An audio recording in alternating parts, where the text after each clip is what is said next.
Hello, everyone, and welcome to League Review. I'm your host, William, and we have a new format. Some of the format is going to be a little weird tonight because I don't have exactly we don't have any match reviews or anything like that. But I figured since it's the first time we're doing this, we can do a very quick just talk about the Demacia Cup. Not too much because that's been a while from now. And then I really want to dive deep into the power rankings. And then there we will talk about off-season for most teams and how they improved or slacked off or not. What's unimproved? That's the word I was looking for. Unimproved this off-season. And then from there we'll make our predictions and then we'll see from there. So first off, we'll just go straight into, it's going to say match review here, but we're just talking quick Demacia Cup. We had a shocking performance by Vici, to be honest. They have Coma on their team now, or as their coach. And they got out of the group. I don't take too much into Demacia Cup, to be honest, because to me, I compare it almost to NFL preseason, if that makes sense, if you follow the NFL, where it's a whole lot of like going through the motions. Not everyone's playing. A lot of backups are playing because it's a really good time to see how your backups are and stuff like that. And so that's kind of how I see it more so. So yeah, the only thing I would really point out about it is that VG Gaming made it all the way to the third place match where they got 3-0'd by JDG, but third place match for VG Gaming is quite good. RNG did end up winning against EDG as well. And JDG got third place. Like I said, I mean, Fun Plus Phoenix didn't make it out of group stage because they didn't play any of their starters. Same with Sunning and LNG. Like, there's a lot of teams here that are good, like IG as well. Like, there's a lot of teams that are good that they didn't necessarily do good. But yeah, it was that. If you had anything to take away, is that Vici Gaming looked pretty legit with Koma as their head coach. I don't know if that will get them. We'll talk about it later, how far that will get them this season, but I think it's a vast improvement on what they were just ever. You know, it's always what VG Gaming has done. So with that, let us go into our power rankings. I believe. Let's see. Yep, power rankings here, and is that the power rankings? I don't know why that is like that. That's standings. Okay. Power rankings. So first off, I have let's go from the bottom and then go to the top. So first we have a team that did not do too great this offseason. Honestly, you could say they did the worst out of every team this offseason. And that would be Team WE. Team WE here, they lost a lot of their players. They lost G, their mid laner, who had played for them forever. And then they also lost Mystic, the ADC that carried them for so many years. I felt and they just lost him. He was the best player by far on the team, and he also 957 retired. But Mystic, if you watch the Kespa Cup for Korea pop off with Afrika Freaks, like that is the reason why Team WE won pretty much any games last year. And so to lose him is going to hurt the team a lot. They have replaced him with Juming, who is, I don't know if he had played any time before. I think he's just he was from Mighty Eagles, so I don't know too much about the Chinese Challenger Series, but he is a promotion rookie bot laner, and he's got some very big shoes to fill. They also picked up Plex, who was the mid laner formerly on I was going to say Snake, but LNG last split. And so he pretty much, he had an okay split, I would say. It wasn't terrible by any means, but he was, in my opinion, one of the weaker links. That's why he switched off with Fen quite a few times. So it's not a massive improvement there was a lot went wrong with Team WE, let's just say that. This split, it was not pretty. Next on my list here if it's taking a little too long, it's because I'm testing out this form for the first time. But next on the list is Team Victory 5. Victory 5 here, they had a really... They still have 997, or they have 997 is their top laner. Zhao is their jungler. Mole is their mid laner, the former backup for EDG. They have Y4 as their ADC still, which is always... Y4 on V5 is always the funniest thing to me. And then after that, you have a solid... You have... What's his name? Max as their support. Now, Victory 5, they kind of didn't have as great... They also didn't have a great offseason. They didn't necessarily lose... They lost Ben 4 and Pepper and Korn, which... Losing Ben 4 and Pepper, both the junglers, they've replaced the jungler with Zhao. And I believe Zhao is also a... Yeah, he is also from the Korean Challenger Series, so he's another rookie. There are a lot of rookies in the LPL this year, which makes it very difficult for me, even as someone who watched LPL last split. If you didn't watch Chinese Challenger League, there's a lot of new faces here, so it's going to be quite interesting to see, really. But yes, we have Zhao coming in as the replacement jungler, as they have replaced both Ben 4 and Pepper, who had switched off quite often. We have Korn Korn also left as their mid laner. I always love that combo of having Pepper and Korn on the same team. But they're both gone now. You have Zhao and Mole starting. You could also have Windy or CLX as well. They're both on the roster, so Mole isn't necessarily the permanent starter. I'm unsure if Mole... It might be Windy, actually. But we will see down the line from there. But man, it's also... Victory 5 last split did not have a strong split. They looked pretty weak for most of the year, and especially with having a weak split like that, and then not only that, now having another weak split, or like no upgrades at all and mostly downgrades, it's not a good look for any Victory 5 fans, which they have to build their fan base quickly because they are a newer team in the LPL, so it's not like they have this like big loyal fan base, so that's always tough. Number 15 is a brand new team with E-Star. We have E-Star here as the newest team to join the LPL. And they they were giving me some frustrations, just personally, because they didn't release their... They also changed their logo at the last second after I already set this up, and I'm not changing it from now. There are a few teams' logos that did change, but it was really hard to see on this background, so I went with their older logo. Like, I think it's OMG is one of those. But like, E-Star changed their logo like literally like 5 days ago. I'm like, great. Like, I already have all this set up, and like it's all into folders and stuff.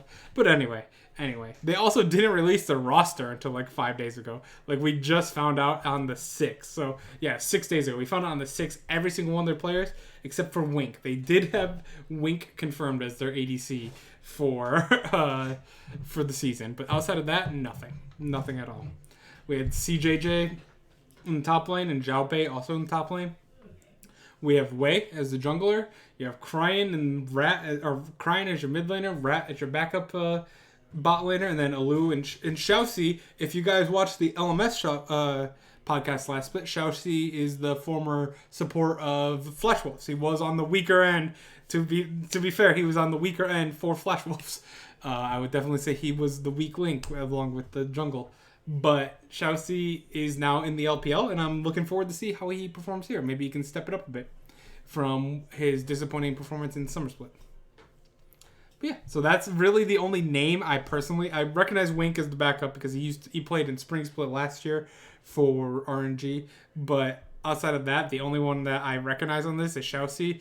The rest are all rookies. So this could be a DMO situation, or as they were at the time, Sino Dragon, where they came into the league last spring split and shocked everyone, made 8th place, made the playoffs, beat EDG in the first round of the playoffs, moved on. It could be a situation like that. I just don't know enough about this team yet, and I don't feel as confident with that team as I did with the Sino Dragon at the time, that I can actually actively put them up. Because I believe I put Sino Dragon as 7th or 8th in preseason predictions, and this one I don't feel as much. But if they keep it up, I'll gladly move them up. I always like to see brand new teams start out strong, because starting out strong really is able to build a fan base, and like it builds a foundation for you to build a successful organization, in my opinion. Certain organizations that start out very, like, come into the league and start out very weak, and, like, they never will build fans. Like, it's very difficult to build fans until you start winning. So I always like to see a nice foundation made first. Next, number 14. There is also 17 teams in the LPL instead of 16, which is quite weird. But number 14 I have is Rogue Warriors. Rogue Warriors, as you remember last split, lost everyone at the beginning of the split. Almost every single player on their team left except for Kahlua, who is also gone now. So their veteran Kahlua also is gone. But they did pick up Haru last in Summer Split, and he is now still their jungler, so they still have some experience. They still have Crazy and Holder as their top laners. They have Wing Yan as their jungler as well. They also have Ruby as their mid laner. He's the Korean import. They have, but the most thing that you should be all watching is Ziwuji, their bot laner. He really made a statement last split, and he looked really strong on an otherwise pretty weak team. Like, he carried Rogue Warriors to quite a few victories throughout the split. So having another year with him, his support Lei, also not the worst situation. So it's not too bad, you know? It's not going to be great, I don't think. I don't think this is a playoff team by any stretch of the imagination. I think that they're going to really struggle. And but outside of that, we could see Ziwuji maybe develop more. That, if you're a Rogue Warrior fan and you really want to see how Ziwuji develops and how Ruby performs now on the team coming from Korea. Maybe he can step up and he can be... But we also have Crazy and Holder from Korea as well. Next, we have... There are so many teams in the LPL. I don't even remember who I have number 13.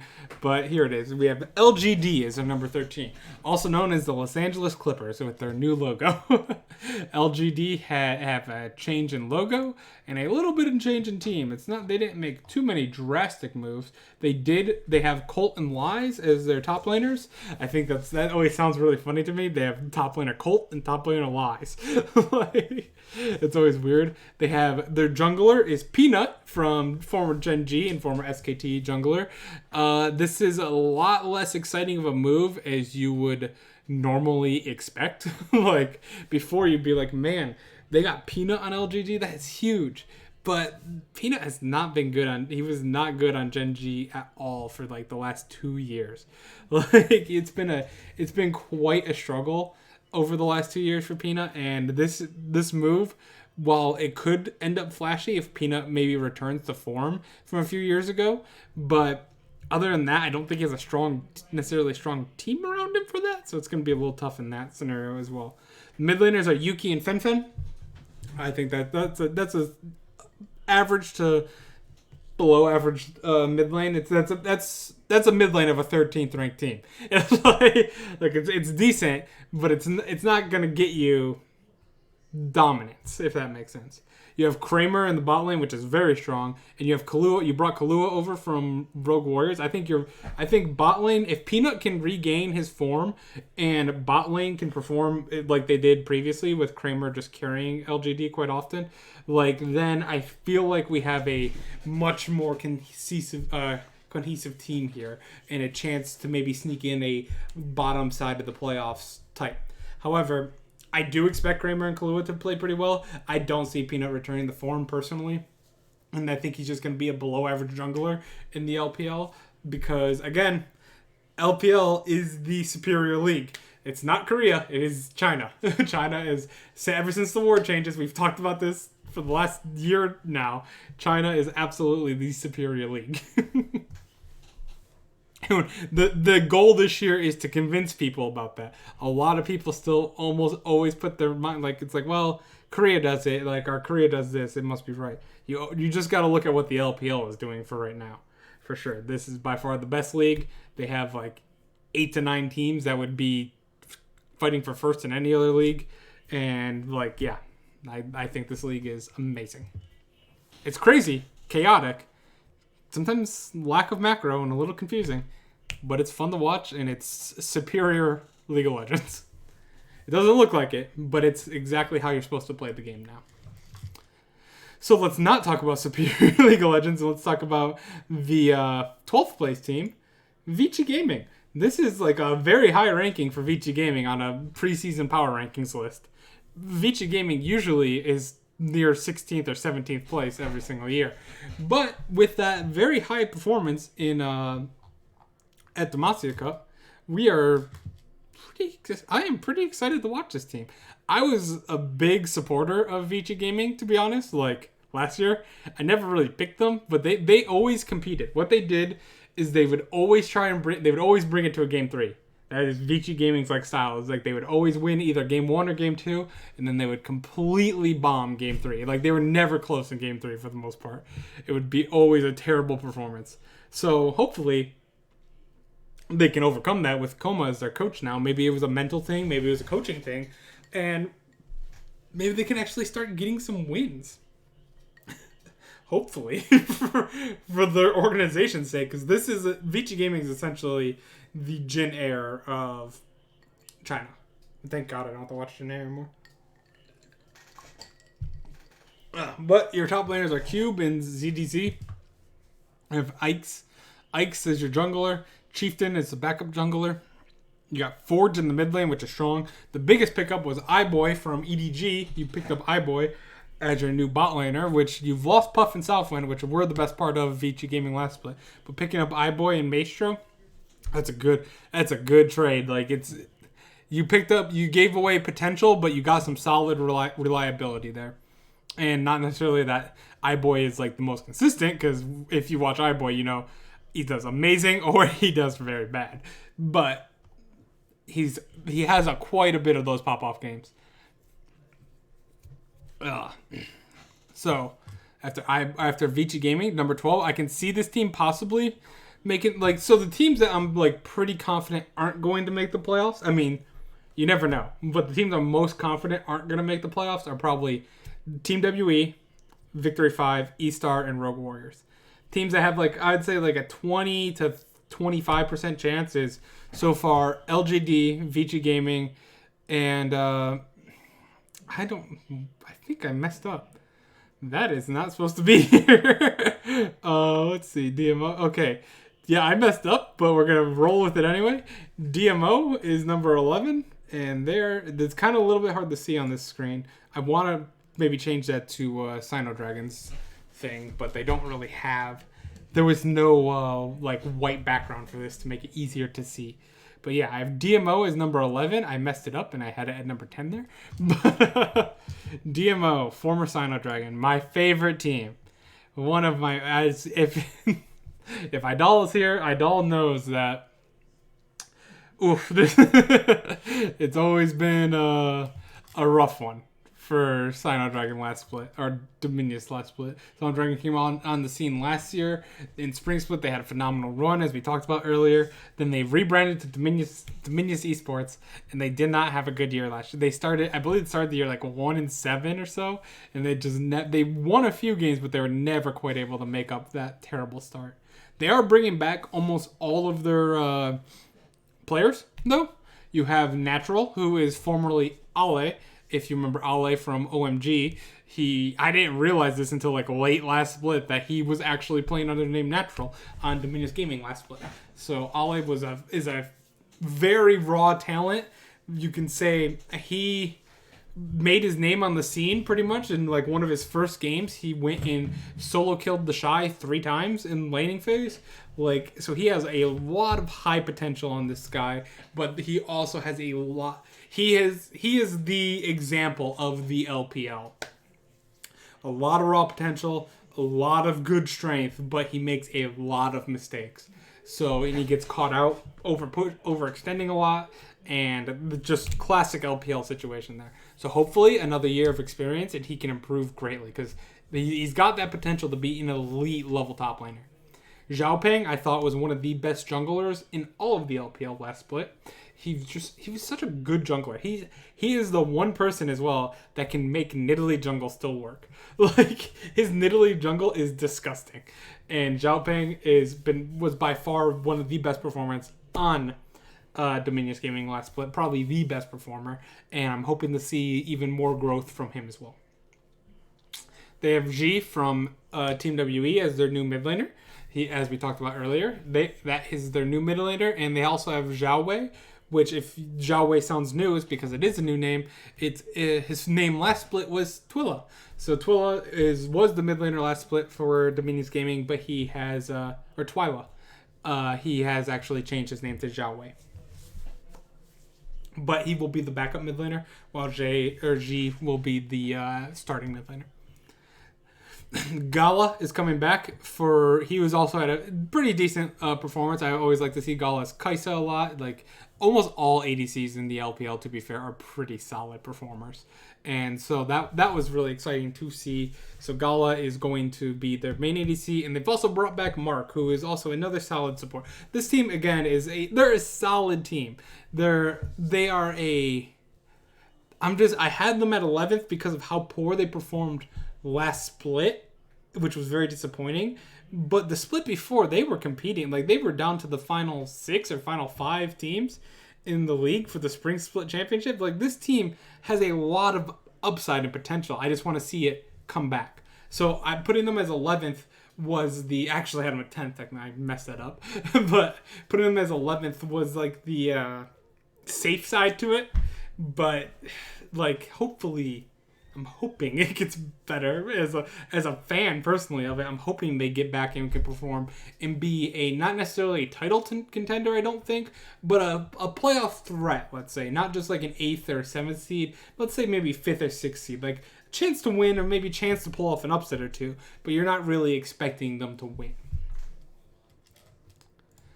10th, which will be the team that's over here in 11th, is EDG, which you might find a little surprising because they made it to finals of the Demacia Cup, but apparently I had them as 11th, which I was very split between Dominions Gaming and EDG. This is like, to me, it's like a personal rivalry for some weird reason. I always consider these teams like two equal teams, and they like go back and forth all the time. It's very weird. They always go back and forth in the standings. So EDG did end up losing. JackeyLove changed from jungle to head coach, which is fine. They had Hope rejoin from the academy roster, and iBoy left, and that's the important thing.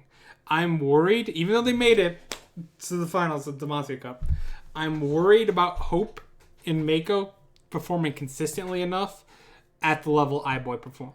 You also have Scout as your mid laner, which is pretty solid, and Jinu as your top laner, also solid. But you have GG in the jungler. He had actually a very good Demacia Cup. But again, another rookie jungler. The jungle meta has completely changed. It's very curious to see how this goes. I'm pretty like with EDG and Dominions Gaming, I'm very optimistic about both of them. I'm worried that there's a lot of question marks there that are making me not put these teams ranked higher up, if that makes any sense. Like, you don't know how a rookie jungler is going to perform. You don't know how Hope is going to perform replacing iBoy. You do know what Jinu and Scout are going to do, or Mako and Scout, and you're kind of sure on Jinu for the most part. So that's why I have him 10th. This team can easily rise up in the rankings, but I don't necessarily see it too much. Hey, Jakob. Thank you for joining us. Okay. Number 9. We're almost to the playoff team. There's so many teams. We haven't even made it to the playoffs yet. Number 9 I have as Sunning Gaming. Sunning, I wanted to put this team way higher up because there's still, we will talk about this after this, there's still the unofficial rumor that JackeyLove is on Sunning Gaming. That's never been confirmed yet. JackeyLove is nowhere to be seen.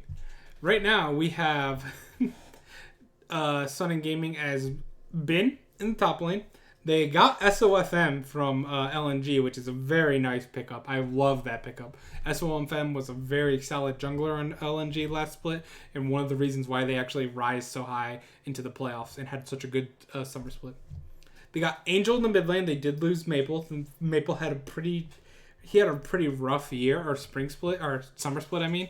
Not spring split, but summer split with Sunning, and kind of really fell flat. Angel was kind of who they were kind of working up, and they replaced him. They replaced Maple early on in the summer split and kind of always went with Angel anyway. They have Weiwei as their bot laner, which is okay. It's not huge. If they got, like I said, if they got JackeyLove, and you're giving me SOFM, JackeyLove, and Sword Art on the same team, we're looking at a top 5 team here, in my opinion. But we have Weiwei and Sword Art, and that's a pretty solid duo. But man, if they announce like by tomorrow or whenever, I don't even know, are rosters locked? Like I feel like they should be locked, but I guess we'll find out shortly if JackeyLove's even playing this year. Like he's not anywhere yet. It's insane to me. But yes, if we had JackeyLove and Sword Art on the same team, oh man, you bet that would be in a fantastic bot lane. I think that might be arguably the best bot lane in the LPL. Number 8, we have, as if I can get it here, we have, no, come on, be nice to me. There we go. All right, we have OMG as number 8, which is my bold, you can argue my bold prediction of the split so far, or my bold power ranking of the split. OMG, they have changed the logo. I'm using their old logo because the other one does not show up well at all on this. And because it's such a new logo, there's no white version of it. So OMG changed quite a bit, which I really personally liked. I thought like if you watch the LPL podcast last split, they have Curse as their top laner, that's fine. They have Hacker as their jungler. He was the jungler on Sunning until they replaced him, and I never agreed with that. There must have been an internal situation, because I always thought Hacker was one of the best junglers on that team, or was the best jungler on the team, and one of like maybe a top 6 jungler in the LPL. And then they just benched him for so long, and they never brought him back. So I'm very excited to see Hacker join with the alongside Icon, who's a very solid mid laner, and you have SMLZ from Sunning coming over, and I liked SMLZ a lot last year as well. So I'm thinking having SMLZ and Icon as your 2 carries along with Hacker, that is your strength. Curse and Cold are okay. They're going to be the weaker links, so your top lane and your support. So you're really relying on, which is okay to me. To me personally, that's not terrible, because you can hide with how the meta has changed in Conqueror being no longer doing true damage. You can hide bad top laners again, myself included.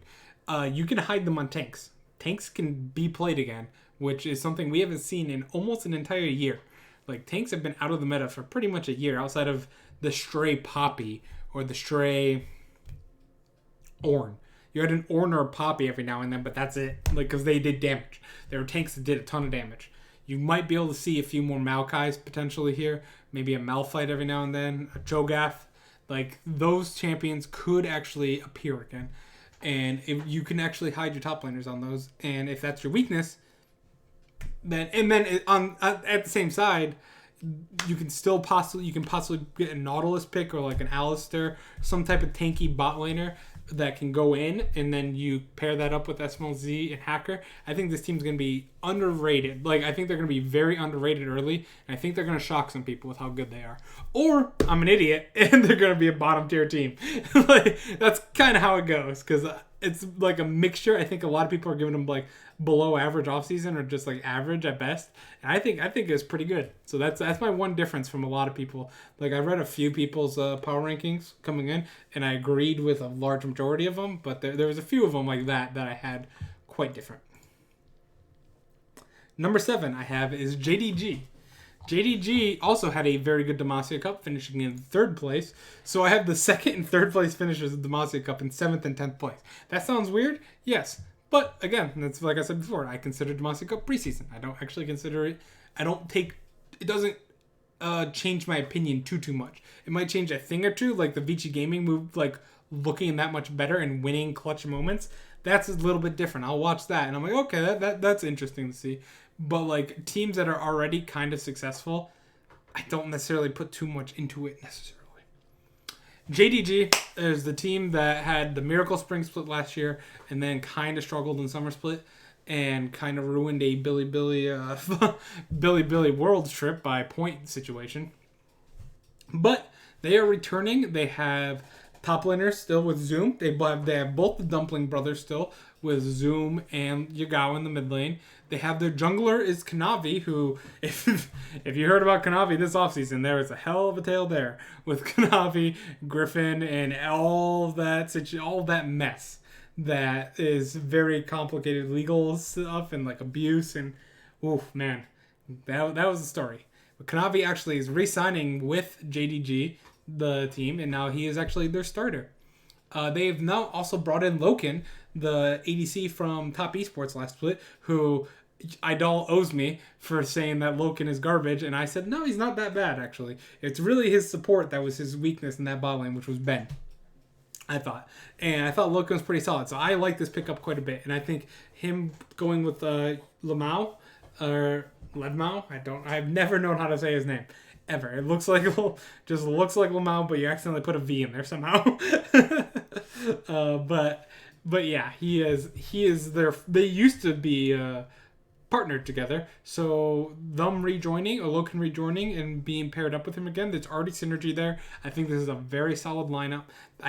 Kanavi still kind of scares me a little bit in the jungle, personally. They got rid of Flawless and Levi. Well, they got rid of Levi last split, but they got rid of Flawless this split, which was an Imp retired. So Imp was very hit or miss. He had actually a very strong spring split, but then after that, like, he never really had anything to me personally. Former world champion, but he is now retired. I think Loken is a big upgrade. I think he's more consistent than Imp was, for sure.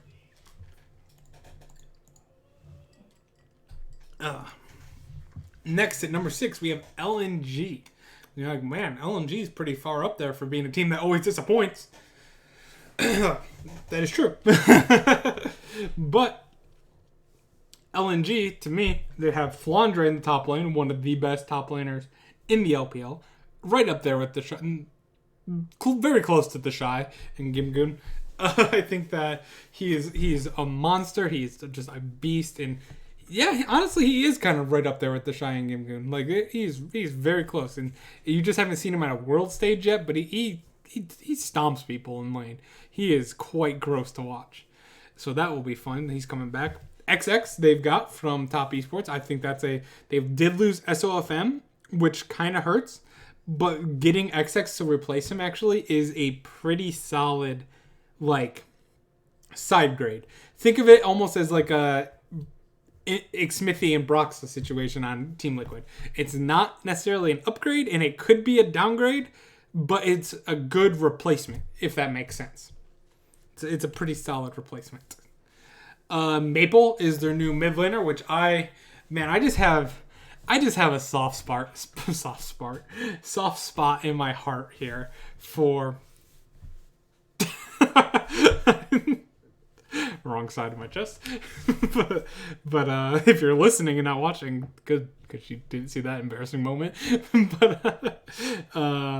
But for Maple and all Flash Wolves, man. All former Flash Wolves are always... I've always loved Flash Wolves. I'm so sad Flash Wolves have disbanded, but I want to see the players still succeed. So I think maybe the situation on Sunning was bad last year.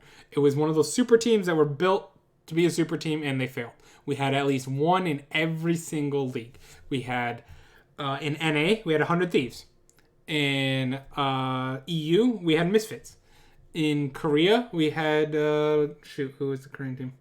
KT. And they were a little bit different there in that scenario. And then in China, we had Sunning. All of the super teams that were made last year kind of fell apart. Like, you could say Team Liquid, but Team Liquid was already a super team before last year, if that makes sense, where they only added Jensen, which was good upgrade. It was another upgrade, but it was still any team that had 3 to 4 changes to become a super team. They all fell apart last year. It was kind of crazy.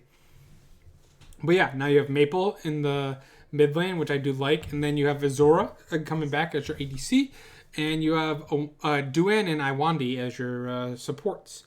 So I think this team has a legitimate shot. Like, I really like the XX Maple, Azura, and Flandre synergy right there. Those 4. Be honest, I don't know either of the supports at all. Don't know how they play. Don't know anything about them. That is the biggest question mark on this team. If that support is able to nullify bot lane to just... Because all Azura and the Duan or Iwandi has to do is just play neutral in the bot lane. If they play neutral in the bot lane, I really believe that between XX, Flandre, and Maple, they can dominate on the top side of the jungle or the top side of the map, and that they will be able to play... Like, if you can win the whole top side, you're going to win the bot side by default because everyone else is behind top. As long as you don't feed the bot laner, and in better bot wins type situation. Like, you should be good in this. And this team should find a lot of success. I think they will be a pretty strong team, a playoff team for sure, in my opinion. But I think that they are going to make waves in the playoffs, possibly. Not necessarily, I want to call them a dark horse yet, but they're like on the cusp of being a dark horse to win the LPL. It really depends if Maple has a bounce back year. If he doesn't, then we're looking at a 6th to 10th place, like maybe even missing playoffs. So they are teetering on that. They're teetering on either super successful or failure off of Maple's performance. Number 5, we have IG. IG has dropped all the way to 5th for me, which sounds a little crazy because not many people, I don't think, like the move too much for IG. I liked it quite a bit. Like, you knew you have the Shy as your top laner still. You have Ning as your jungler with Lian. I believe Lian might be the starter now, and that's a good thing. I think the mess of last summer split was pretty bad, but I thought maybe you just need to work it out with Ning. Because we were so late into the split, you were almost at a TSM type situation where you were throwing a brand new rookie jungler and hope for the best here, and it didn't work too well, and that's why they went back to Ning in the Worlds and almost ate. I believe there was an interview, or I believe it was talking with the Shy or Fun Plus Phoenix or something like that. If the Shy didn't throw Game 4 as hard as he did on Kale, IG would have won Worlds last year. IG would have probably beaten Fun Plus Phoenix and then gone on to beat G2. I don't think either of those teams were going to lose to G2 because they play the same style as G2, and G2 hasn't had enough time to adapt to a team playing super aggressive against them because unfortunately for G2, the rest of their league is just not up to their standards. That's nothing against G2. I still have G2 is probably the second best team in the world right now, behind a certain someone who's on number 1. If that's a spoiler, I'm pretty sure anyone who doesn't have that team as number 1 in the LPL is kind of trolling. But yes, we have Ning as the jungler, Lian, who I'm hoping is the starter for the jungler position and gets a full year of experience because he has a lot of rookie flaws to work out, which is okay. I think you can do that in Spring Split totally fine. We have Rookie coming back as the mid laner, and then you have Puff and Southwind as your bot and support. And Puff and Southwind are going to just absolutely impress people, in my opinion. They were the best bot lane for Vici Gaming, the best duo for Vici Gaming. They were working with absolutely nothing. Vici Gaming had provided no jungler, no mid, no top. Everything else really struggled for Vici. So they always were, if you wanted to watch Vici, that was what you wanted to watch it for. And having Puff and Southwind as your go-to to replace JackeyLove, because again, JackeyLove left the team, and no one's heard from him since. Man, we will talk about that in a bit. It blows my mind, personally. So I think it's a solid. It's a downgrade with Puff and Southwind because you can't replace JackeyLove. JackeyLove is almost irreplaceable. It's not replaceable for your team. So getting already a duo with synergy, giving them teammates that can help them succeed more, I'm very excited to see how they will perform on their brand new team. Number 4 might come as a shock to some people, but I have the Demacia Cup winners in RNG as the number 4 team. Now, people might be like, damn, that's very low. They should either be number 2 or 3 at very worst. Yeah. For most people, that would be the case. However, this is Spring Split, which Uzi does not start in Spring Split. And you might be like, well, they got Betty. You love Flash Wolves. Yes. And that's why I'm a little concerned with myself putting him at number 3. But you have Longshu at top lane coming back. You have XLB as your jungler. You've lost Karsa, which in my opinion, that is the part that hurts me. I love Karsa. I think Karsa is a disgustingly good jungler. And to lose him, I think is going to hurt RNG a lot more than people are letting them slide by with it, in my opinion. Xiaohu is still your mid laner. Very solid mid laner. Nothing too flashy. Nothing disappointing, but nothing too flashy. It's very base. Xiaohu is base mid laner. You know, like Ryu, like Ryu back in his not necessarily his prime. He's very good in his prime, but like not last. You know, like middle of career. Like that is Xiaohu to me. You have Betty as the ADC because Uzi, normally the ADC for RNG, always does not play until at least a few weeks after the season starts. Like I believe, because Uzi, I believe, has his doctor said he has the arms of a 45 to 50-year-old. Like he has really, I don't know what the medical condition is, but he's got a pretty bad medical condition, which really sucks. And because watching Uzi is a treat every single time you get to watch him. However, watching Betty is also pretty awesome. I think watching Betty is fantastic, and I am so excited to see. Betty has always been one of the best players in the LMS, and I think that being able to see him play in the LPL now, it makes me very excited. And you still have Ming at your support. Very solid team, championship competing team. I think, personally, this is a 4-team race with 3 outliers for the spring championship. I think the outliers that can be dark horses are IG, LNG, and JDG, where the others are kind of like just threats to make maybe deeper runs like OMG, Sunning, EDG, and Dominius, and then the rest are just maybe a threat to make playoffs at best, but probably not. I think it's a pretty solid game, though, from RNG. I think that's a very solid lineup. Getting Betty to replace Uzi for the first 6 weeks is a very good thing. Finally, number 3. Ryan's gonna love this. I got Billy. You might be like, wow, Billy is number 3 over RNG? Psychopath.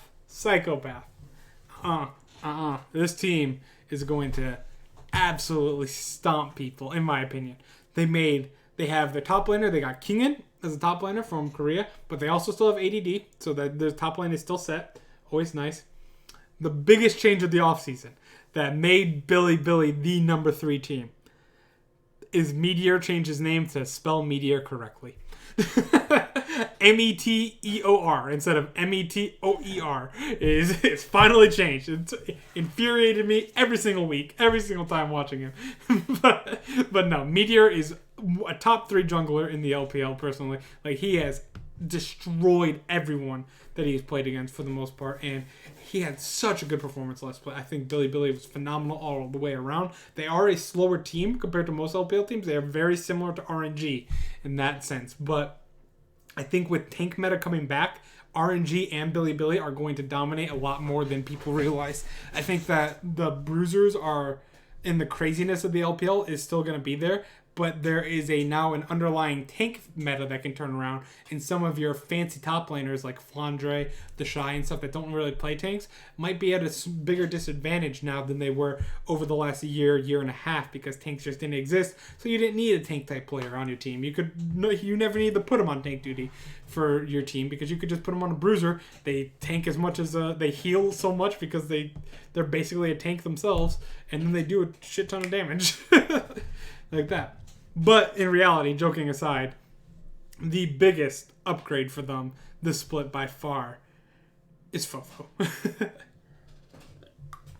Fofo is from J-Team last split, and there wasn't many of you, but if you out there listened to my LMS broadcast or my podcast last split, you know how much I love Fofo. I wanted desperately. I spent more than 15 minutes to 20 minutes trying to find a way to put Fofo into my top 20 players at Worlds last year. I think he is that good. Like, he probably, like, between 22 and 24th on that list because the guy is a monster. J-Team last split went undefeated. Entire split. Fofo won MVP almost unanimously, I believe. The guy carried every game. His Vlad is disgusting. He has everything that's so disgusting. The one that stands out the most to me is his Vlad. Like, his Vlad is, if a team gives him Vlad, it's GG. Like you're not going to survive. And he's just all around a gross, good player. Like, he is by far my most excited player to watch go against higher level competition. As we know, the LMS competition did kind of fall pretty far down as of last split. And that's why they've disbanded and formed up with the... into the PCL or something. I don't even remember what it's called. I got to get that wildcard podcast ready in a week before CBO starts. I haven't finished that one yet. That slides, those slides. But yeah, Fofo is he's replacing Kuro, who I think Kuro is good, but Kuro is kind of safe, which is kind of Billy's style. I think adding Fofo adds a bit of wildness to this team to make them compete more in the LPL. Like, Billy is always solid, playing the slow, methodical, slow game where they just farm, fight their team. They always fight the team fight correctly. They're a great team fighting team, one of the best team fighting teams in the world. And they would win games through that. Adding Fofo adds a bit of a wild factor to them where they might be more aggressive. Instead of letting people come to them, they might engage on someone with the Vlad. Like, he'll do a flank with the Vlad and just engage. Where that's something that they were missing desperately in crucial moments where they needed to make a play. They wouldn't be able to make a play because none of their players were that type of player. Meteor a little bit, but on the jungle it's kind of tougher necessarily because either you're not tanky or you don't do enough damage as a whole. Like, a jungler necessarily doesn't... There's not a lot of jungle. There are some, so don't flame me. But as a total, like, overall, a jungler isn't necessarily tanky enough to just engage unless you're on, like, Sejuani, or, like, has an AoE, like, burst, like, assassin level burst of, like, a Vlad or, like, a Zed. Like, I guess you're not going to play Zed, but, like, a LeBlanc or something to, like, just instant pop someone. Junglers really don't, for the most part, have that option that are in professional play. I know you have Kha'Zix and Rengar. Those don't get played very often in professional play. And Meteor also usually plays Xin Zhao, who is more of a... Or he played a lot of Xin Zhao, at least, which was, like, more of a fighter type situation. You have a lot of fighters and semi-tanks. It's kind of jungle position in professional play. Don't flame me. I know what I'm talking about. I swear. You have Xin Zhao as your bot laner now. And he's former bot laner, still the same bot laner. You also have Moonlight and Jinmo and Wings as your supports. Wings as your substitute. Sorry, I apologize. He's your substitute bot laner. But you have Jinmu and Moonlight, and I believe Moonlight is the starter. But that is Jinzhou last year had a very good year under the radar. And ADD and Kingen, like, they keep the same team. Just adding Fofo, I think, puts this team from a playoff contender to a championship contender. That's how highly respected the amount of high respect I have for Fofo. I think he is going to prove people, like, he proved people wrong in Worlds when J-Team actually beat Fun Plus Phoenix, remember? Like, J-Team beat Fun Plus Phoenix in Game 1, and Fofo was a big part of that. And J-Team was very close to making it to group stage. It was very unfortunate that they did not make it. They lost the tiebreaker to Splice, who did play respectably and against SKT as well. But man, J-Team was that close. That close. I thought they were a very underrated team going into Worlds. They were undefeated, but people just did not respect the LMS, which was fair. That the LMS did not deserve much respect. The only team that actually did deserve respect from the LMS on the world stage was J-Team. And I think they absolutely proved it well. Number 2. My number 2 team, as you probably can guess by now, is Top Esports. Top Esports is coming in with the best player in the world still, with Knight as their mid laner, coming back strong. They got him Karsa as a jungler, which is above and beyond my expectation. I mean, it beats XX was a pretty good jungler, but Karsa is another level, in my opinion. You're keeping 369, who had a fantastic rookie split last year, and now you have Fotic, Get hooked on Fox. Photic as your rookie bot laner coming from the Challenger Series. There is a lot of hype around this guy. You have so many rookies in the LPL, but this is the one that you need to watch. This guy is a monster, and having him alongside Knight and Karsa and 369, all of a sudden you have a very gross, like high-powered, like team, like almost like G2-esque, if that makes sense, where everyone on your team can pop off at any moment. Like that, if that makes sense. Like we have every single one of these players can pop off, especially Knight, who is by far, in my opinion, I don't even think it's a question that Knight is the best player in the world. I guess there is a question because he's never been the Worlds. But right at this moment, Knight is the best player. If you don't watch the LPL, if you're just trying to like tuning in for the first time, watch this guy. This guy is a miracle worker. He put Top Esports as the second best team in the LPL last split, and honestly, he was second best with no one around him, really. You have Lokin, the OK top or ADC, XX, the like decent jungler, and Ben was a terrible support, and 369 was his rookie year. He had a lot of good plays, but he also had a lot of bad plays. And then they still got second place with that kind of roster just because of Knight. So clean. He is the cleanest like mid laner at this moment, like at currently. He's so good. Cannot explain how much I love watching Knight play.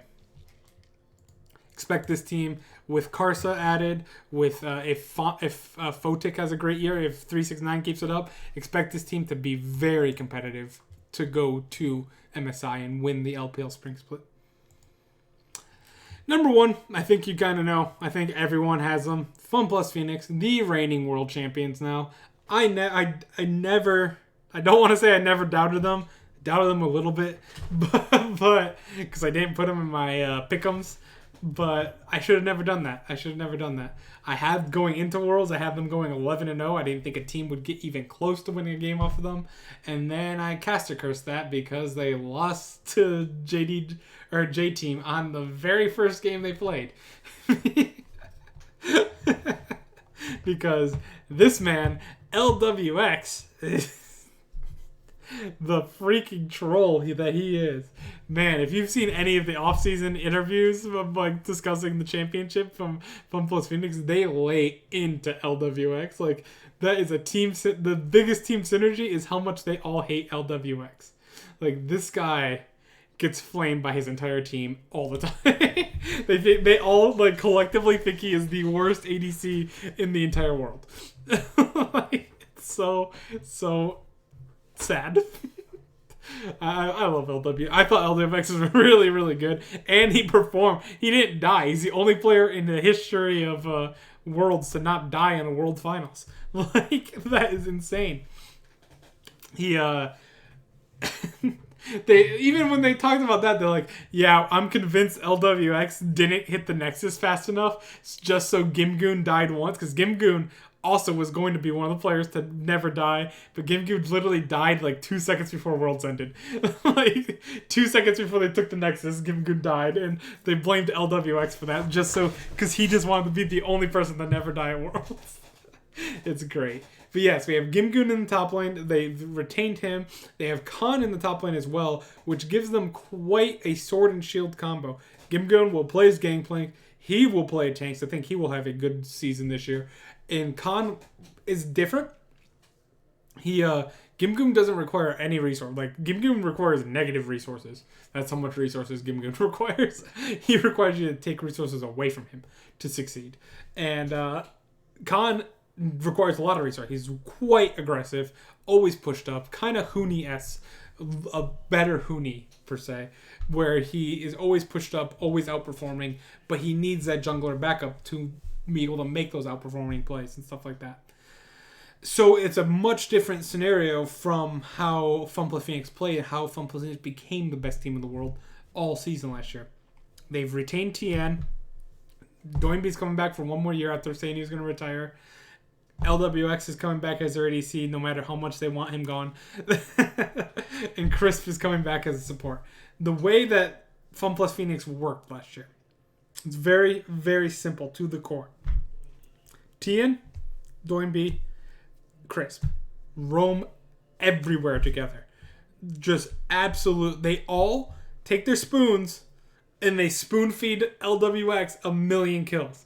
That kind of looked like a stabbing motion, but which they probably want to do that instead. But they basically, Tien and Doinby will work together, and Crisp will come up and work together, and either they're going to get a bunch of kills mid, or they're going to roam and get a bunch of kills bot, and give LWX a bunch of kills. And while this is all happening, Gimgoon's sitting AFK up top lane like, oh man, there's an alcove here now? That's weird. Huh. Okay. Gimgoon is in his own planet all game. He's not a part of, except for his Gangplank ults. He just shoots them. He's like, I'm gonna shoot this somewhere random, whatever. It just happens to hit exactly where everyone is. I love Gimgoon's style. I love that kind of style top laner where you are by yourself, nothing matters. Screw your team. You're playing a single player game, and I'm very concerned maybe that Khan might mess that synergy up a little bit, but if that's the case, they retained Gimgoon, so they can keep Gimgoon and they can replace Khan for that. So I'm very excited to see that. Oh, Idol, thank you so much for subscribing there. I actually think I forgot. Oh my god, I'm so sorry. Hopefully you didn't really want the notification. I forgot to put notifications in here. I was so busy setting this up, I didn't even think to put all of my like follow notifications and all that. I apologize for that, but thank you so much for subscribing. And Idol also said that Fun Plus Phoenix lose tonight. We will get to that real soon while we do match predictions. I do appreciate the subscription though. Thank you very much. But yeah, this team is still a monster team. They kept the exact same team. All they did was add an extra wildcard flair to it with Khan. So I'm quite looking forward to seeing that. So, with that being said, we've gone over all of our power rankings. Idol, how do you feel about the power rankings here? Just let me know. Like, just take a good look at the screen for a little bit while we talk. And I think that, for the most part, like I said, there's going to be Fun Plus Phoenix, Top Esports, Billy, RNG are going to be the 4 teams competing for the championship, with IG, LNG, JDG being the dark horses. And then OMG, Sunning, EDG, and Dominions Gaming kind of being playoff teams, but like, they might be able to win a game in the playoffs, but not too much. And like I've said before, previously, these teams, like JDG, OMG, Sunning, EDG, and Dominions Gaming, all would be competing for championships in other regions, in my opinion. And then the rest, Vici Gaming, LGD, Rogue Warriors, E-Star, Victory 5, and Team WE, this is all like a progress year, you know? You just want to see where you're at, what you have.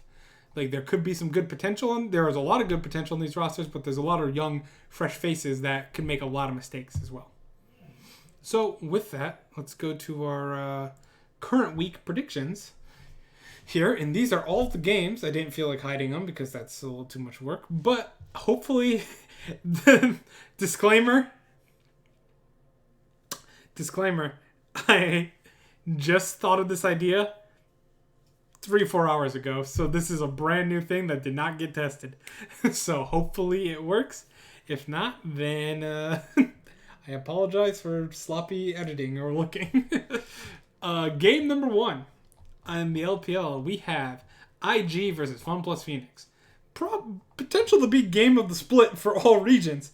And Idol also, before I get to that, Idol said that there's no way he's putting Top Esports that high. Just wait, man. Carson's gonna crush it. I totally believe that Knight's gonna be able to pull it. Knight got him second place with the worst lineup. He's gonna do it again. Just wait for me. Wait for it. But anyway, IG and Fun Plus Phoenix going to be facing off against possibly the best matchup of Spring Split of all regions. It's going to be very exciting to see. We got Fun Plus coming in with the same lineup that won Worlds.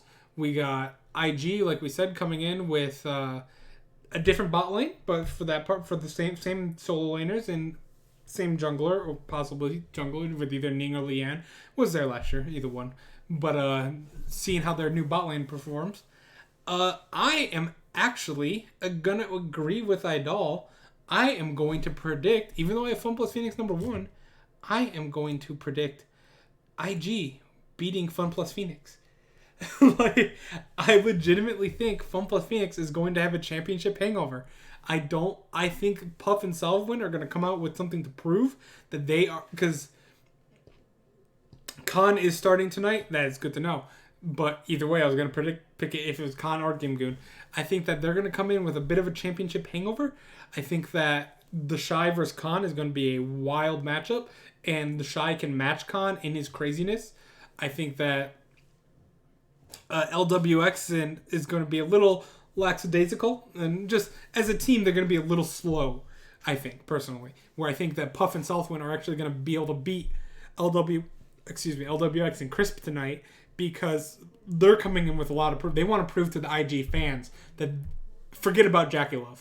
Forget about JackeyLove. We're the new bot lane of IG, and we're going to prove that we deserve your respect. And I think they're going to prove that. They're going to start out really strong. They're going to get that respect right away by beating Fun Plus Phoenix 2-1. I think it'll be a 2-1 win. Forgot to put anything about that on the slide. My apologies, but it's going to be 2-1. Not that we won't do anything. We'll just do right or wrong again. But so because that was a mess to deal with last split, to be honest. Yeah, but we'll go 2-1 IG. Next, we have LGD versus LNG, two teams with very similar names. We have the Los Angeles Clippers. I'm going to make that joke like 7 times this split. I apologize. But it's the freaking Clippers logo, basically.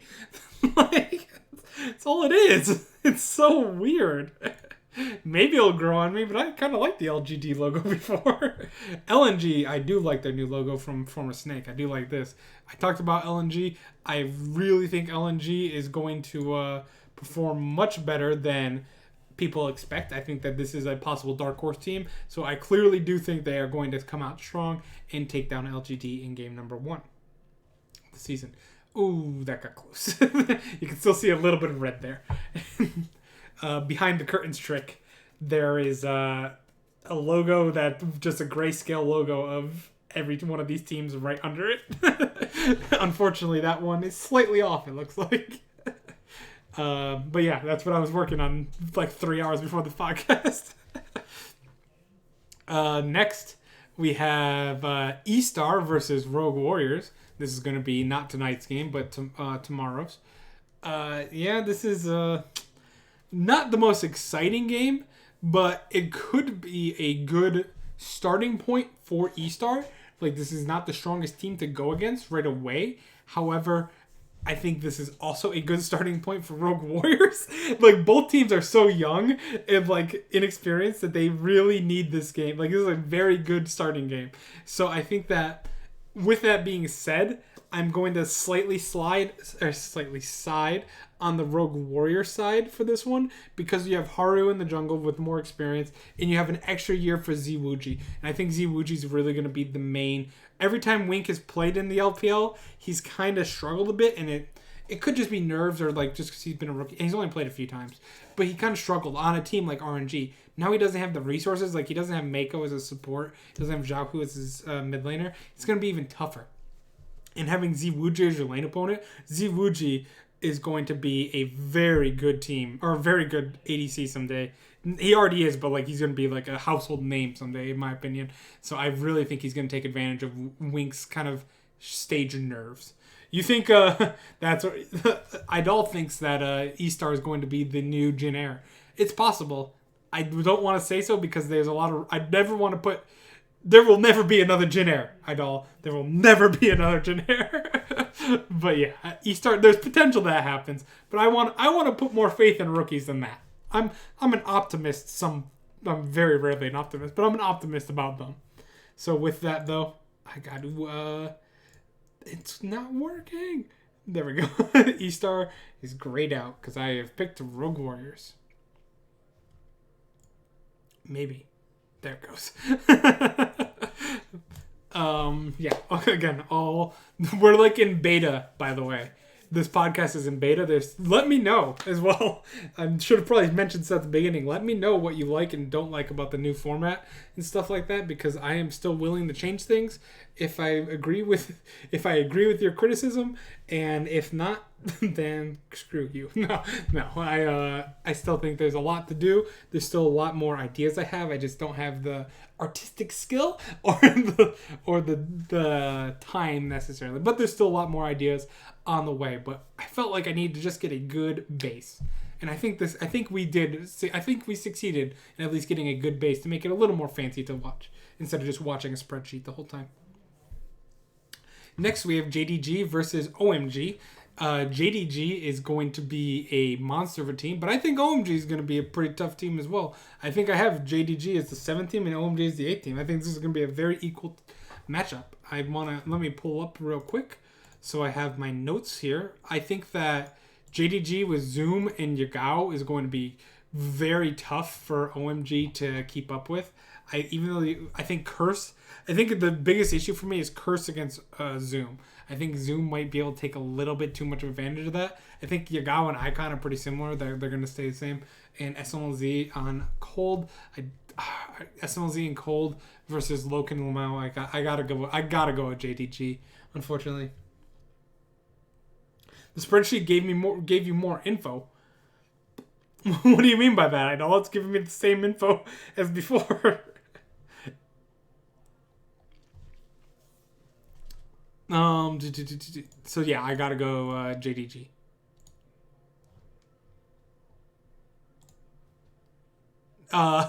If you notice, some of these don't do well in gray.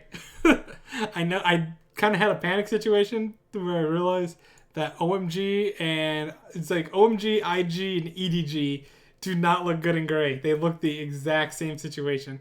But just that is JDG is my prediction. You can kind of see it, but not really. So I might put like maybe a line through it if I get more time to think about it. Vici Gaming versus Billy. We got this game is going to be the team that Vici Gaming coming in with something to prove. If sure the Demacia Cup wasn't a fluke, Billy coming to prove with Fofo. I think they're coming to prove that they are a championship level team. And I really personally like Billy over Vici Gaming because I just think even though they have Koma as their coach, I still think Vici Gaming is going to struggle quite a bit in the regular season, especially against top tier teams. Like they might be able to squeak some more. Like they couldn't squeak any wins out, essentially. Or only like 1 or 2 all year. Here we get against Billy. I think it's too big of a team, or tough of a challenge to squeak out right away. But if they do, it'll be impressive. But unfortunately, I don't think that's going to be the case. I think that Billy is going to beat them in a 2-1. I'll give Vici Gaming their 1 win almost every time. But I don't think they'll be able to perform enough at a higher level. And I think that Fofo is going to pop off really hard for Billy. Fofo is going to win. If you're an import, can you win Rookie of the Year? Because if so, then Fofo's going to win Rookie of the Year. If not, then he's going to win Import of the Year. I don't even know if that's a rule or a reward. I just made it up. IG versus Dominius Gaming. My boys at Dominius. Idol's like, oh boy. William's going to pick Dominius. Look at that. No. I'm not going to pick Dominius. I'm going to come out and say it right now. I think that IG is going to start out 2-0. They're going to have a very good start. I don't think Dominius, even with Zhao Peng being able to be better than Lahan or Ning, I don't think Gala and Mark is going to be able to handle Puff and Selfin in the bot lane. Oh, and then they also have to deal with the Shy and Rookie. It's not going to happen. Dominius is going to start the season 0-1, sadly. Nope, that's the wrong one. 2-2. There we go. Great. That doesn't come out well. Oh well. We're working on it. Work in progress. Victory 5 versus EDG. This one is a very easy call. I think that that was a 2-0, by the way, for IG versus the Dominius Gaming. We have Victory 5 versus EDG here. I think it's going to be another 2-0. I don't think this will be too tough of a game. I like EDG I think EDG has a lot of potential to be a dark horse this year. Where Victory 5, on the other hand, I don't have anything good to say about them right now. There are a lot of rookies with a lot of potential. That's it. That's all you can say about them. Sunning versus Rogue Warriors in game number... What game are we on? Game number 8. There are so many games in the LPL. This is such a long, thing here. But yeah, we have Sunning versus Rogue Warriors. I think that Sunning is going to be able... I think this is for Sunning, this is a very good game. Rogue Warriors will hopefully be coming off a win against E-Star, but I think that this is a very soft, decent schedule for Sunning to start, at least on game number 1. If they have JackeyLove, they're going all the way. But we don't know if they have JackeyLove or not. I don't know where JackeyLove is. JackeyLove is completely... Let's talk about that now. Let's hold off predictions. Let's talk about JackeyLove. What happened? What happened with JackeyLove? I am so concerned. JackeyLove, in Uzi's words, has to play with Ballan, is probably the best ADC in the world. In my opinion, JackeyLove is the best ADC in the world. Even just slightly better than Uzi, but I think he's even better than Uzi. I think he did have a rough Worlds performance. I will admit that. But to get to Worlds for IG had no business being at Worlds if it wasn't for JackeyLove. He has improved tremendously throughout the last 2 years. He came in from a crazy rookie that entered a lot to just a crazy performer that gets triple kills instead of enting. He's so good. Where is he? He is not on a team, and the season starts tomorrow. He's not on a team in Korea. He's not on a team in China. He's not on a team in America, and he's not on a team in Europe. Is he in a wildcard region? If so, he literally does not need a team. He will 1v5 every single game. That wildcard team will not lose a single game. I don't know. I am stunned. This is to me, personally, this is almost at the same level as if you were oh yeah, Faker doesn't have a team yet. The Shy doesn't have a team yet. Uzi doesn't have a team yet. This should be such a household name. This should be front page news every day. Another day, day number whatever since the last time we've seen JackeyLove. It is. Why is the team not signing? If Sunning did sign them, like I said, that the rumor is that Sunning signed him for a $5 million signing bonus, not just contract, $5 million in American money dollars, signing bonus. If that's the case, he's paid huge.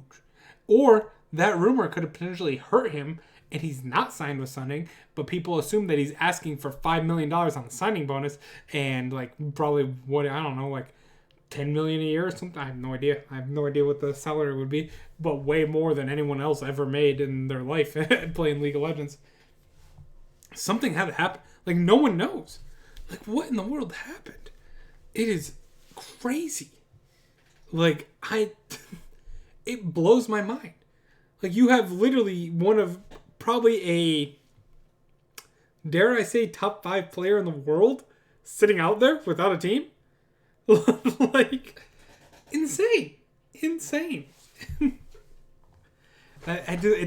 If he's on Sunning, great. And like I said, Sunning's moving up to a top 4 team with absolute LPL championship hopes there with SOFM and Swordart and JackeyLove. But without JackeyLove, even with Waveway as their ADC, I do think they will be able to take down Rogue Warriors. I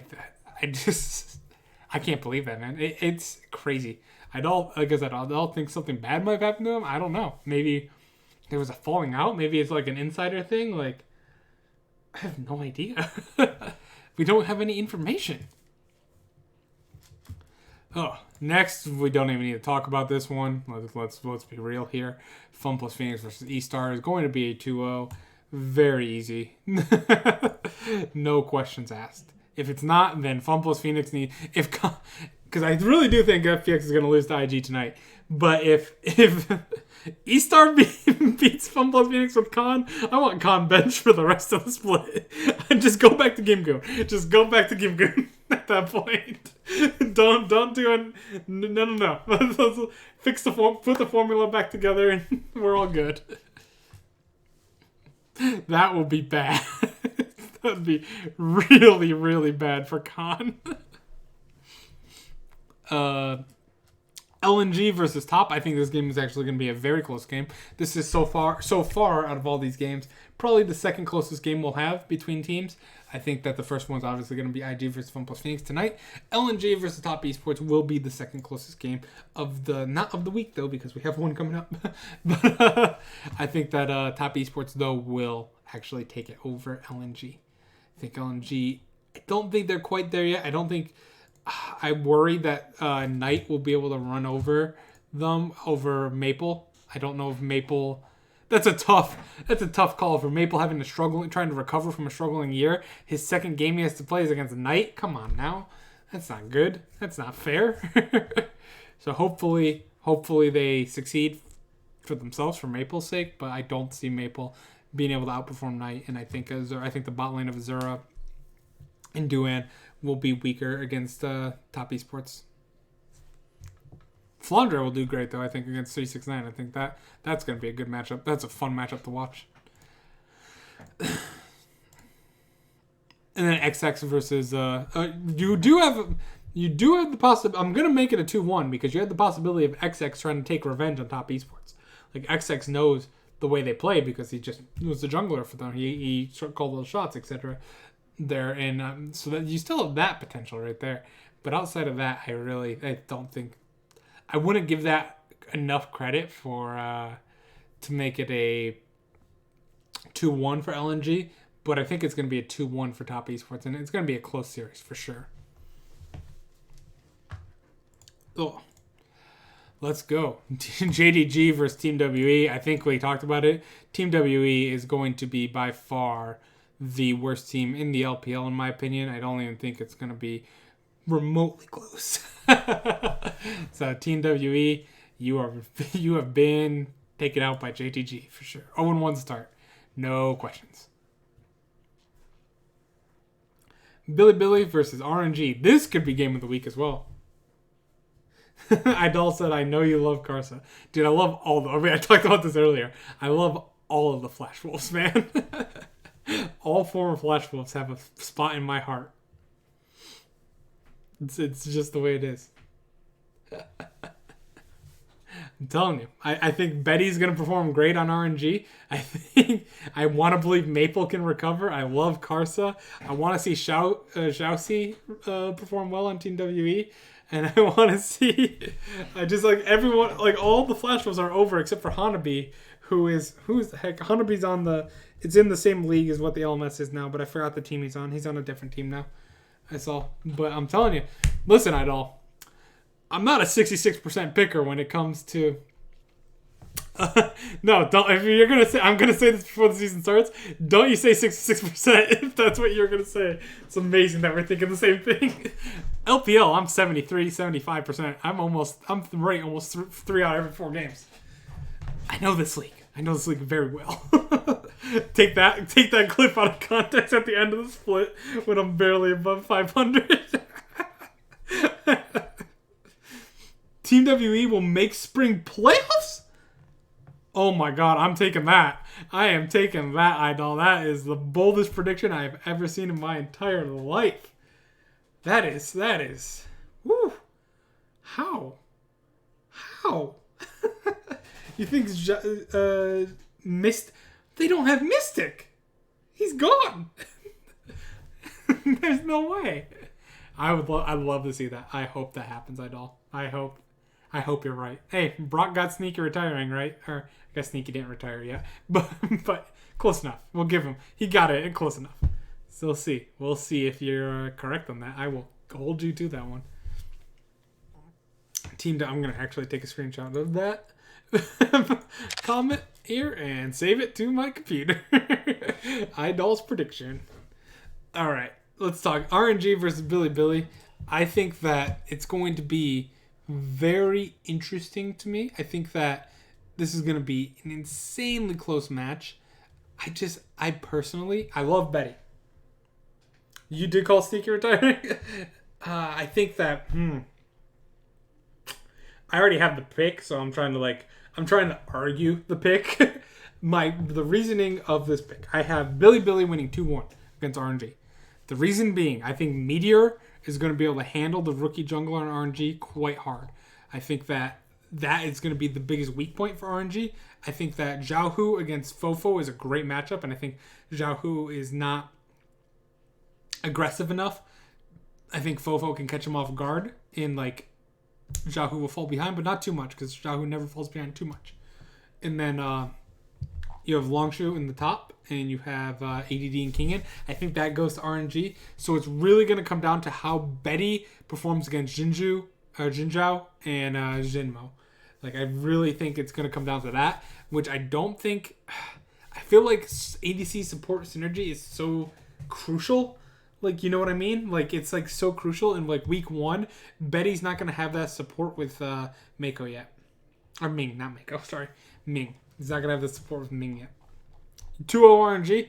All right, we'll see, Idol, but I think that Billy is going to outperform RNG because I really think Fofo and Meteor are going to carry Billy to victory against RNG's 2 weak points of the map. I think that Billy's strengths align perfectly with RNG's weaknesses. Vici Gaming versus Dominius Gaming. We got two teams that I love, to be honest. If we're being completely honest, I love both these teams. Unfortunately, I have to pick one of them to lose. I don't think either of them are insanely strong teams, but I think that they're strong enough that there's enough potential there that it can be playoff teams. I don't think VG Gaming is readily at that level yet, where I think they're at the VG Gaming all the way. I don't. You don't talk about my Dominius Gaming like that. Dominius Gaming is going to win this one in a 2-1. There. I said it. Dominius Gaming, I think Xiaopeng against XLB is going to be... No, not XLB. This is RNG. Oops, I'm on the wrong page. I think Xiaopeng against Aix is going to be a big advantage for Dominius Gaming. I think that iBoy and Maestro versus Gala and Mark. It depends on the game for iBoy, to be honest. But I think that iBoy is going to be successful in that sense. I think Vici Gaming is going to win through iBoy and that, but I don't think they'll win the series.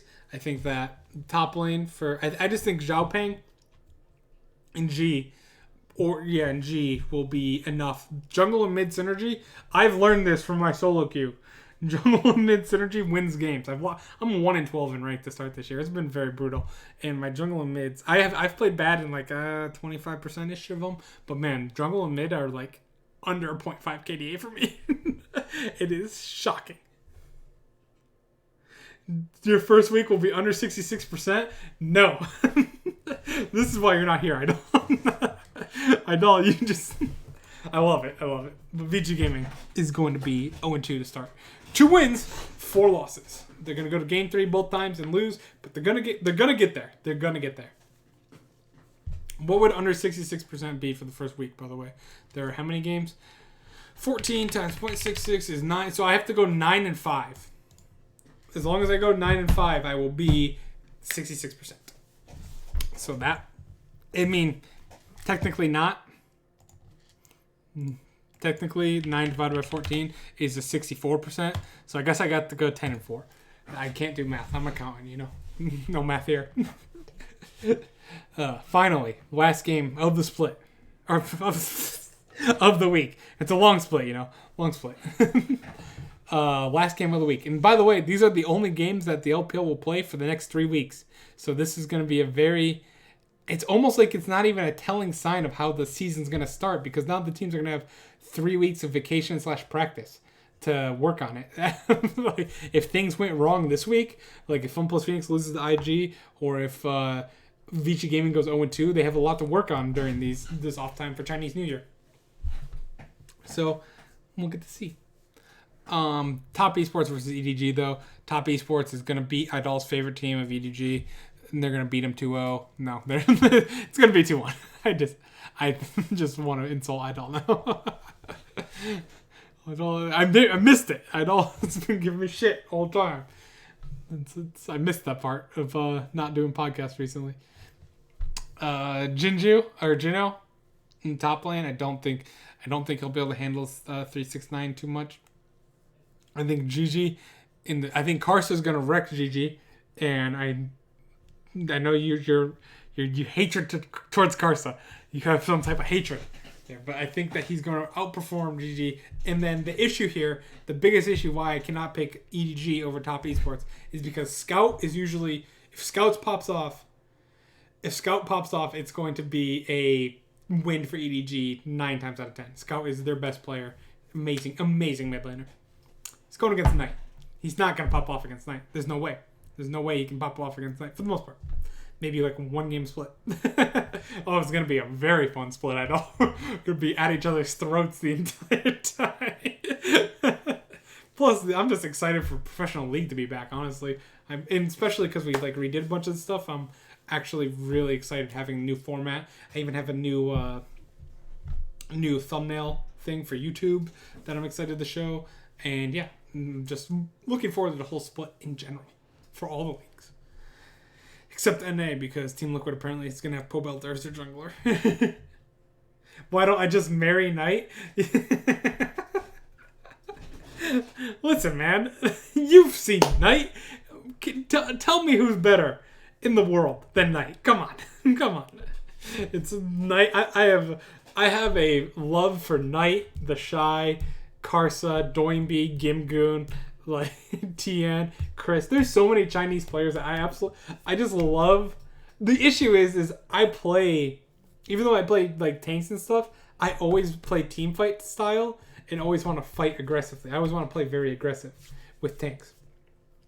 I don't care for I do, but I don't really focus necessarily as much on macro and stuff like that. So when I see all these Chinese teams and these players pop off in this system, that is why I love them so much. A Doinby, you have better. Okay, that's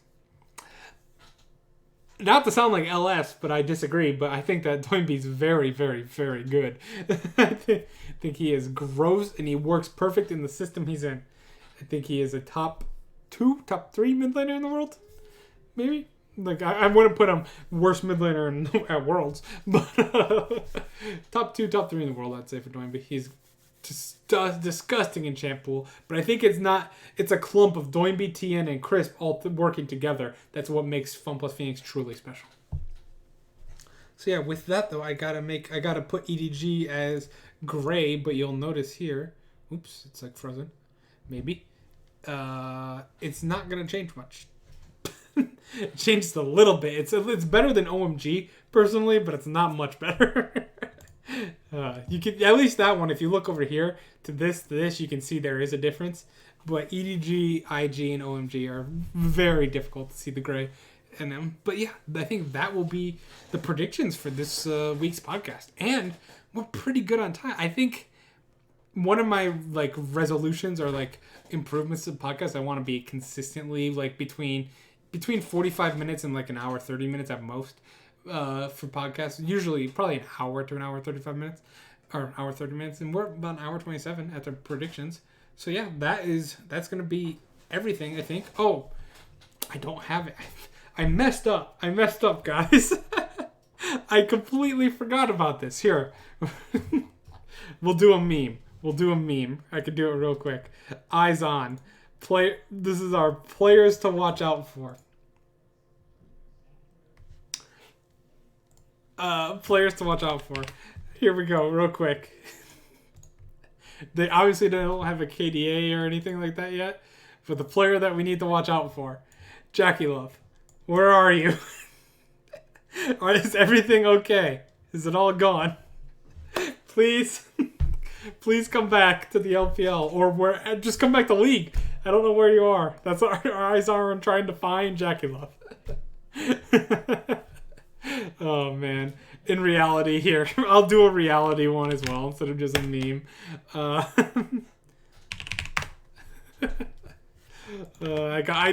wasn't prepared. I totally, completely forgot about this part of the podcast. Oh, man, that's embarrassing. But yeah, I had a picture of that. That sounds creepy. But I had a picture of JackeyLove already saved on the computer because it was setting it up for the thumbnail, man. That's what it was. I swear, I promise. But no, we're gonna hide JackeyLove. Our reality, our real player, our real player to have eyes on for week 1 of the LPL is going to be. Come on, almost. Fofo. Then I messed it up. Fofo is going to be our player of eyes on. He's coming over from the LMS. I'm so hyped for him. I think he's going to be the best signing of the split for LPL personally. And I'm super excited to watch his first few games on Billy. I absolutely think this guy makes Billy title contender. We'll see. I could be wrong. I've been wrong countless times before. I'm right a lot of the time. I'm right 66% of the time, like Idol likes to point out. But that 1 out of every 3, not so much. But yeah, you'll be disappointed in that one. No, it could be, but I got my faith in it. All right, with that though, I think we are all. Let me check real quick something here. Okay, no, never mind.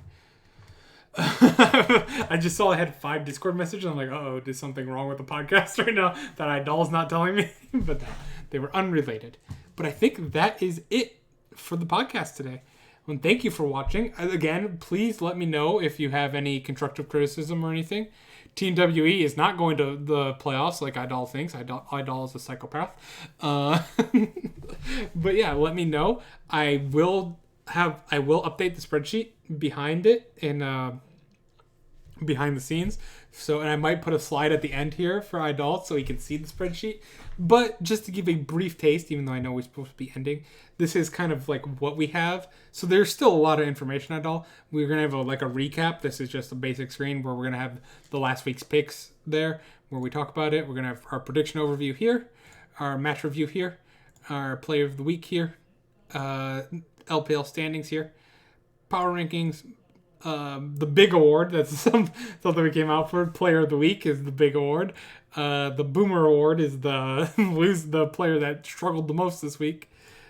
Predictions, and then players to watch out for. That's kind of the what we're going for here on the podcast.